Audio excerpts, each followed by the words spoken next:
नवरात्रीच्या पहिल्या दिवशी कलश स्थापना, घटस्थापना आणि अखंड दिवा लावला जातो. दुर्गा सप्तशती पाठाचं वाचन केलं जाते. त्याचसोबत आणखीन एक काम केलं जातं, ते म्हणजे हवन. शास्त्रोक्त पद्धतीने हवन करण्यासाठी हवन सामग्रीची गरज पडते, पण घरात असलेले अगदी साधे सोपे साहित्य जे की अगदी सहज उपलब्ध होतात त्याचा वापर करून साध्या सोप्या पद्धतीने हवन करायचं कसं करावं याबद्दल तुम्हाला माहिती सांगते.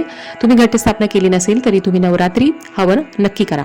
हवनाने घराचं शुद्धीकरण होतं. हवनासाठीचा योग्य दिवस म्हणजे अष्टमी किंवा नवमी. या दिवशी देवघरापुढे पाठ चौरंग मांडून रांगोळी काढा. स्वस्ती काढलं तरी चालेल. हवन कुंड असेल तर उत्तमच आहे, नसेल तर एक तांबण घ्या किंवा तुम्ही स्क्रीनवर दिसतं तसं मातीचं पात्र घेऊ शकता आणि आकाराने मोठा मातीचा दिवा सुद्धा तुम्ही घेऊ शकता. पंचदेवता आणि नवग्रहाचा आवाहन करून तुपात भिजवलेला कापूस त्यामध्ये घाला आणि प्रज्वलित करा. त्यानंतर त्याच्यावरती कापूस घाला आणि थोडं थोडं तूप सोडायला सुरुवात करा. ओम ऐम ह्रीम क्लीम चामुंडा विचे स्वाहा असं म्हणत तुम्हाला स्वाहाकार करायचा. आता तुम्हाला मी सांगते की घरात असलेले कोणते कोणते तुम्हाला 4 साहित्य घ्यायचंय याबद्दल